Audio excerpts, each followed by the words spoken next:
Terima kasih sudah klik video ini. Selamat datang di channel The Purbas. Apa kabar kalian hari ini? Semoga kalian semua dalam keadaan sehat walafiat, tak kurang satu apapun. Kalau saat ini ada yang sedang terbaring sakit, mari kita doakan bersama, supaya lekas sembuh dan bisa segera beraktivitas kembali. Setelah di video sebelumnya saya membawakan kisah dari Korea Selatan, hari ini kita geser sedikit dan pergi ke negara Jepang, di mana pada bulan Juli tahun 2023 kemarin, ada satu kasus unik yang bikin publik sana geleng-geleng kepala. Tanpa menunda lebih lama lagi, kita langsung mulai kisahnya sekarang. Kisah nyata kasus kriminal hari ini kita mulakan dengan mengenal sosok Osamu Tamura. Lahir pada tahun 1964 di Sapporo Prefektur Hokkaido, sejak kecil hingga tumbuh dewasa, Osamu adalah anak yang rajin dan berprestasi secara akademik. Selain itu, Osamu juga gemar bermain musik dan sempat bergabung dengan sebuah klub musik hingga akhirnya dia lulus kuliah dan bekerja sebagai psikiater di rumah sakit lokal. Di awal tahun 90-an, Osamu kenal dengan Hiroko, seorang wanita yang bekerja di salon kecantikan yang juga seorang seniman manga. Keduanya kemudian menikah di tahun 1993, dan setahun kemudian, putri mereka lahir, Runa Tamura, yang juga menjadi anak satu-satunya pasangan suami istri ini. Seiring berjalannya waktu, karir Osamu meningkat secara bertahap. Dia dikenal sebagai psikiater yang berdedikasi tinggi, berjiwa sosial, suka membantu teman-teman sejawat dan sering menasehati mereka supaya menjalani gaya hidup yang sehat dan seimbang. Penghasilan Osamu terbilang sangat lebih dari cukup untuk membiayai hidup mereka bertiga, dan tentu saja, Hiroko berperan dengan sangat baik sebagai ibu rumah tangga yang mampu mengelola semua urusan finansial mereka.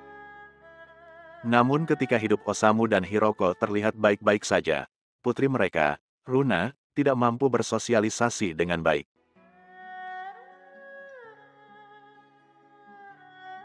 Di sekolah, Runa kerap dijadikan objek bulian oleh teman-temannya, karena penampilan dan wajahnya, yang kata mereka, mirip karakter kartun. Selama bertahun-tahun Runa diam saja menerima semua perlakuan teman-temannya itu, hingga suatu hari, saat duduk di bangku kelas 5 SD, Runa mencapai batas kesabarannya. Hari itu, dengan menggenggam sebuah cutter, Runa mengejar seorang anak laki-laki yang selama ini paling vokal menghinanya. Untunglah kejadian itu tidak berakhir buruk dan mereka berhasil dilerai. Tapi saat Runa sudah mulai bisa mengendalikan emosinya, gadis kecil itu melangkah lagi mendekati si pembuli dan berkata, "Kejadian hari ini aku anggap selesai, namun kalau terulang lagi, aku akan membunuhmu." Runa mengucapkan kalimat itu dengan jelas dan tegas, sampai-sampai seisi kelas mendengar ancamannya, dan seolah itu jadi mantra sihir yang ampuh bagi Runa. Sejak hari itu, tidak ada lagi satupun orang yang berani mengusiknya. Semua temannya takut dan menjauhi Runa, yang mana justru hal itu memperburuk interaksi sosial Runa. Kalau dulu, walaupun dia sering diganggu, masih ada satu dua teman yang mau main bersamanya. Namun sekarang, semuanya takut, Runa sendirian. Sejak saat itu, Runa menarik pelajaran bahwa dalam hidupnya, lebih baik ditakuti daripada jadi objek tersakiti. Dan kondisi itu terus berlanjut hingga Runa lulus SMA. Dia menjadi sosok yang super introvert, menarik diri dari pergaulan, dan antisosial. Runa tak masalah dengan semua itu. Biarlah seluruh dunia memusuhinya, tapi saat berada di rumah, Runa diperlakukan layaknya putri raja. Orang tuanya sangat memanjakan Runa dengan uang, mainan, dan semua hal yang mereka bisa. Mereka tahu kalau Runa mengalami kesulitan di luar rumah, jadi setidaknya, mereka akan membuat Runa bahagia saat berada di rumah. Walaupun bukan dari keluarga kaya 7 turunan, seperti yang saya sebutkan sebelumnya, dengan penghasilan Osamu di rumah sakit, keluarga Tamura ini bisa hidup dengan sangat baik. Di tahun 2015, dia terpilih sebagai kepala bagian psikiatri di Rumah Sakit Umum Sapporo. Sementara itu di tahun yang sama, Runa yang sudah lulus SMA, tidak mau melanjutkan studinya, pun tidak mau bekerja. Dia mulai bertransformasi menjadi hikikomori, tapi bukan hikikomori sejati. Karena setiap hari dia hanya berdiam diri di kamarnya, tidak mau pergi kemana-mana, namun masih nonton TV dan menggunakan internet serta sosial media. Di tahun 2023, usia Runa sudah hampir 30 tahun, tapi dia masih terus berada di rumah, tidak bergaul, tidak memiliki teman, apalagi kekasih. Sampai di titik ini, sang ayah yang berprofesi sebagai psikiater, sudah tahu kalau putri mereka memiliki masalah dengan kaum Adam. Karena dulu sering diganggu oleh para anak laki-laki di sekolah, Runa pun jadi benci terhadap siapapun yang berjenis kelamin pria, kecuali ayahnya. Osamu dan Hiroko sadar kalau Runa seorang lesbian, atau bisa jadi biseksual. Setelah bertahun-tahun mencoba pengobatan dan konsultasi, mereka sedikit demi sedikit mulai menerima kenyataan bahwa Runa tidak akan pernah menikah.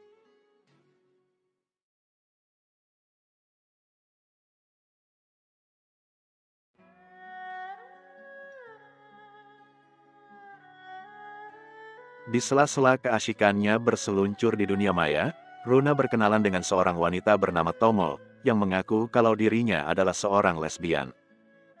Runa dan Tomo mulai akrab berkomunikasi via messenger dan telepon, hingga muncul rasa penasaran Runa untuk bertemu dan kenal lebih dekat dengan wanita itu, atau lebih tepatnya, Runa percaya kalau Tomo seorang wanita lesbian berusia 32 tahun. Padahal faktanya, Tomo adalah seorang pria tua berumur 62 tahun, bahkan lebih tua daripada Osamu, ayah Runa. Dia juga warga Sapporo, nama aslinya, Hitoshi Ura, sudah menikah, punya istri dan 2 orang anak. Sehari-hari, Hitoshi hanyalah karyawan kantoran dengan gaji pas-pasan. Anak bungsunya sering sakit-sakitan, tapi Hitoshi tidak terlalu peduli dengan anaknya dan menyerahkan semua tanggung jawab kepada istrinya. Kepada istrinya, Hitoshi menggunakan alasan kalau dia diajak minum-minum sama atasan di kantor, hampir setiap malam terutama di akhir pekan, Hitoshi keluar rumah untuk mencari kesenangannya sendiri. Pria ini otaknya sangat kotor. Dia rutin mengunjungi tempat-tempat pemandian umum hanya untuk mengintip para perempuan di ruang ganti. Bertahun-tahun dia melakukan aktivitas cabulnya itu hingga dia pun terkenal dengan julukan mata buaya. Kelakuannya ini membuat Hitoshi sering berurusan dengan pihak security dan lama-kelamaan, nama Hitoshi di blacklist di semua tempat pemandian umum. Dengan hilangnya akses ke tempat-tempat tersebut, Hitoshi kemudian beralih ke klub-klub malam.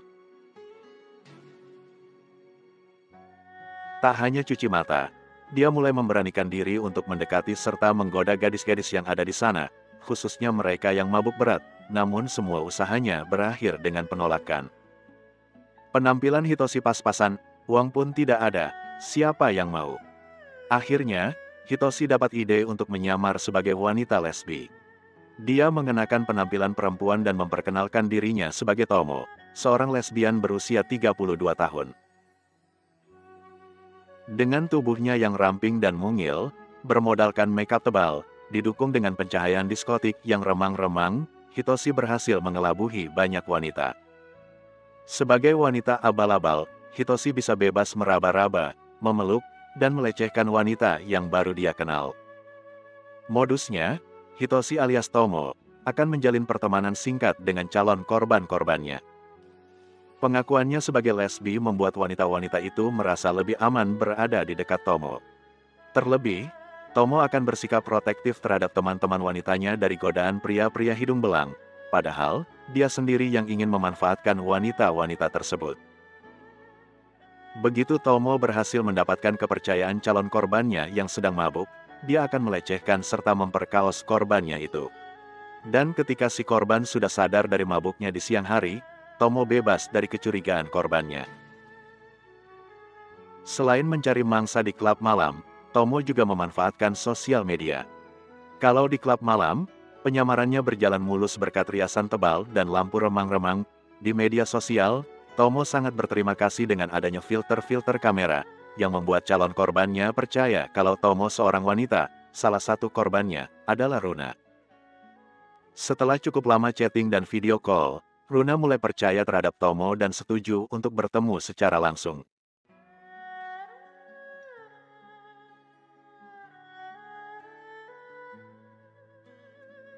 Dengan diantar sang ayah, suatu malam di bulan Juni tahun 2023, Runa pergi ke diskotik untuk menemui Tomo. Walaupun Osamu sudah bisa menerima orientasi seksual putrinya, tapi tetap saja dia merasa perlu menjaga Runa, karena gadis itu seumur hidupnya belum pernah ke klub malam, atau kencan dengan pria maupun wanita. Di klub malam, Runa bertemu dengan Tomo. Mereka menghabiskan waktu selama beberapa jam di malam itu, ngobrol, minum, joget, saling goda dan saling raba. Sementara sang ayah berdiri beberapa langkah dari tempat Runa untuk mengawasi keamanan putrinya.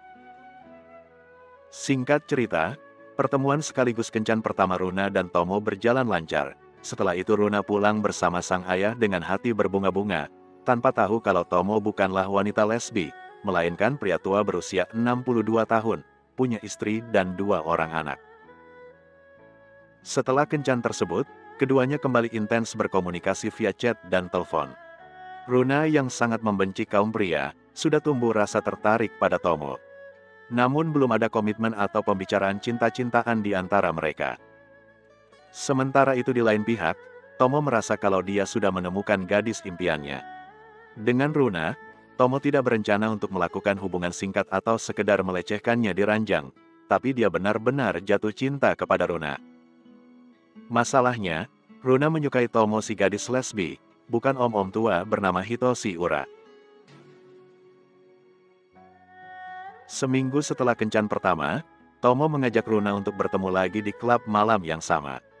Runa setuju dan datang ke sana dengan masih diantar sang ayah. Namun kali ini, Osamu ayahnya hanya mengantar, tidak ikut masuk ke dalam. Namun tak sampai 1 jam kemudian, Runa keluar dari klub malam itu dan langsung menemui Osamu di parkiran sambil menangis. Putri kecil ayah merasa sakit hati karena Tomo telah membohonginya. Saat bertemu tadi, mereka sempat menghabiskan waktu sebentar bersenang-senang. Namun kemudian Tomo membuat pengakuan mengejutkan kepada Runa, berkata kalau dia sebenarnya adalah laki-laki, bukan wanita lesbiola. Selanjutnya Tomo mengaku kalau dia jatuh cinta kepada Runa. Nah, disinilah masalahnya, Runa adalah lesbi yang suka kepada Tomo, bukan Hitoshi Ura. Sampai di sini, Tomo baru mengaku kalau dia adalah laki-laki bernama Hitoshi, belum mengaku kalau dia adalah pria berusia 62 tahun dengan istri dan 2 orang anak. Osamu Tamura yang mendengar cerita tersebut dari putrinya, langsung masuk ke klub malam dan menemui Hitoshi Ura. Saya sampai bingung mau pakai nama Tomo atau Hitoshi Ura. Jadi untuk penegasan saja ya, Hitoshi Ura adalah identitas aslinya, seorang pria 62 tahun, sementara Tomo adalah nama yang dia pakai sebagai gadis lesbi berusia 32 tahun. Kembali ke Osamu, ayah Runa ini berhasil menemukan Tomo dan mengancam wanita aspal itu untuk menjauhi putrinya. Kalau berani-berani menghubungi dan mendekati putrinya lagi, Osamu mengancam akan melapor ke polisi. Dengan berat hati, Hitoshi alias Tomo setuju dan berjanji tidak akan mengganggu Runa lagi.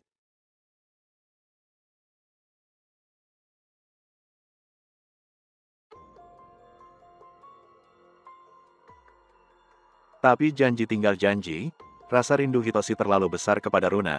Tak sampai 3 minggu kemudian, dia menghubungi Runa kembali dan mengajak bertemu. Ajaibnya, bukannya menolak atau melapor ke polisi, Runa menyetujui ajakan tersebut.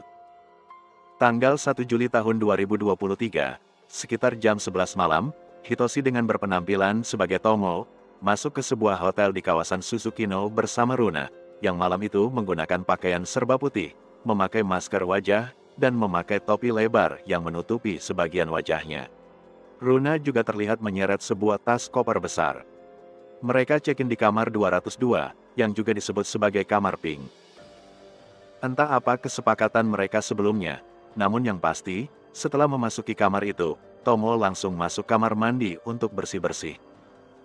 Beberapa saat kemudian, Runa menyusul masuk dan memeluk Tomo dari belakang.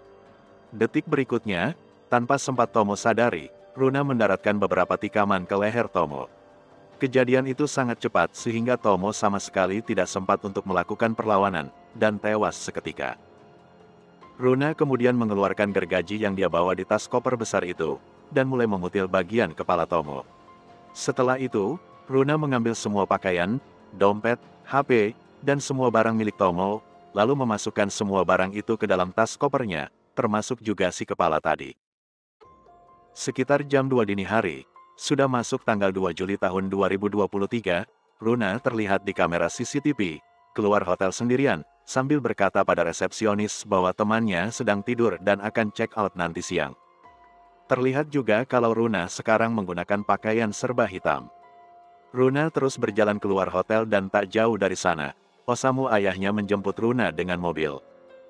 Osamu dan Runa pulang ke rumah, di mana ibu Runa, Hiroko, sudah menunggu dan menyambut bingkisan yang dibawa Runa. Lalu wanita 60 tahun itu memasukkan bingkisan kepala Tomo ke dalam kulkas. Sampai di sini dapat kita ketahui, ketika Hitoshi alias Tomo mengganggu Runa lagi, ayah, ibu dan anak itu tidak melapor ke polisi sesuai ancaman Osamu dulu, tapi mereka memutuskan untuk menyelesaikan masalah tersebut dengan cara mereka sendiri. Osamu mengajari dan membekali semua hal yang harus Runa lakukan terhadap Tomo. Setelah semua urusan mereka malam itu selesai, Osamu mengantar Runa pergi ke klub malam di mana Runa pertama kali bertemu dengan Tomo. Sedangkan Osamu berangkat ke rumah sakit, sepertinya mereka berusaha membuat alibi. Malam itu, Runa menghabiskan waktu beberapa jam bersenang-senang di klub malam, seolah-olah beban berat terlepas dari hidupnya, dan seakan dia bahagia atas perbuatannya. Osamu juga demikian, dia fokus bekerja seharian tanpa ada tanda-tanda kalau keluarga kecilnya baru saja berkomplot melakukan kejahatan. Sementara itu, Hiroko sang ibu gemetar berada di rumah sendirian bersama kepala Tomo. Hiroko yang tidak tahan dengan situasi tersebut, lalu menelpon salah satu anggota keluarga dan menceritakan semuanya. Menurut Hiroko, dia memang tahu kalau Osamu dan Runa merencanakan pembunuhan terhadap seseorang, tapi dia tidak pernah menyangka kalau suami dan putrinya itu benar-benar melaksanakan rencana mereka. Menjelang siang, salah satu staf hotel mengetuk pintu kamar 202, mengingatkan tamu yang menginap di kamar tersebut bahwa sudah waktunya untuk check out. Karena tidak ada respon dari dalam, staf tersebut masuk menggunakan kunci master. Ketika sudah berada di dalam kamar, terlihatlah kondisi kamar masih dalam keadaan bersih dan rapih. Tempat tidur juga terlihat seperti belum dipakai. Namun staf hotel itu kemudian mencium bau menyengat dari arah kamar mandi. Dan ketika dia membuka pintu kamar mandi, terlihatlah sesosok tubuh telanjang di bathtub tanpa kepala. Polisi datang dan jasad tanpa kepala itu dievakuasi ke rumah sakit. Saat melakukan olah TKP, polisi tidak menemukan sidik jari maupun petunjuk apapun yang bisa menjelaskan identitas dari jasad tersebut. Satu-satunya petunjuk yang dimiliki polisi hanyalah rekaman CCTV, yang juga tidak banyak membantu dalam investigasi. Rekaman CCTV itu hanya menampilkan dua orang wanita check-in, lalu 3 jam kemudian, salah seorang dari mereka keluar hotel sendirian. Si perempuan yang keluar sendirian itu, menutupi hampir seluruh wajahnya dengan masker dan topi, jadi tidak cukup untuk bisa diidentifikasi. Barulah di siang hari, staf menemukan wanita satunya lagi di bathtub kamar 202, tamu satunya lagi yang mereka kira wanita, ternyata punya batang dan ongol-ongol. 2 hari kemudian, seorang wanita, yang tak lain adalah istri dari Hitoshi Ura, melaporkan suaminya menghilang sejak malam tanggal 1 Juli tahun 2023. Setelah dilakukan pemeriksaan sidik jari, didapatilah kalau mayat misterius di kamar hotel adalah Hitoshi Ura.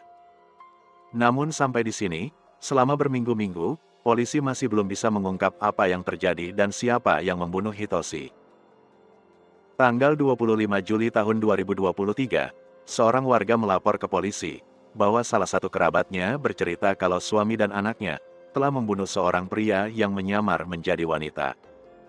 Si pelapor ini adalah kerabat yang dihubungi Hiroko Ibu Runa pada tanggal 2 Juli tahun 2023. Rupanya, kerabat ini tidak tahan menyimpan rahasia tersebut selama berminggu-minggu hingga akhirnya memutuskan untuk melapor ke polisi.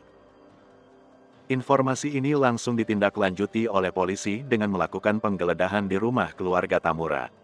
Di rumah tersebut, polisi menemukan sebuah kepala yang sudah membusuk, tergantung seperti jemuran di kamar mandi. Polisi juga menemukan barang-barang milik korban, seperti dompet, HP, dan barang-barang pribadi lainnya. Hasil penggeledahan ini berhasil mengungkap keterlibatan Osamu Tamura, Hiroko Tamura, dan Runa Tamura, sebagai komplotan yang sudah membunuh Hitoshi Ura. Bersama dengan barang bukti lainnya, polisi juga berhasil menemukan senjata yang digunakan untuk membunuh Hitoshi, dan gergaji yang digunakan untuk memutil Hitoshi. Dalam interogasi, Osamu dan Hiroko Tamura memilih untuk bungkam, sementara Runa hanya mengucapkan sebaris kalimat. Di dalam tubuhku ada beberapa kepribadian. Salah satunya adalah yang melakukan pembunuhan itu. Untuk sementara, kisahnya baru sampai di sini. Osamu, Hiroko dan Runa Tamura sudah berada di tahanan polisi, dan sudah ditetapkan sebagai tersangka dalam pembunuhan berencana terhadap Hitoshi Ura. Kalau tidak ada penundaan, sidang mereka akan digelar pada bulan Februari tahun 2024 yang akan datang. Oh ya, ada satu lagi hal yang cukup menyeramkan. Diberitakan bahwa di antara barang bukti yang ditemukan polisi, ada sebuah video yang terdapat di HP Runa. Video itu menampilkan Runa, yang sedang bermain dan berbicara dengan kepala Hitoshi Ura. Sementara entah ayahnya atau ibunya, merekam kelakuan Runa.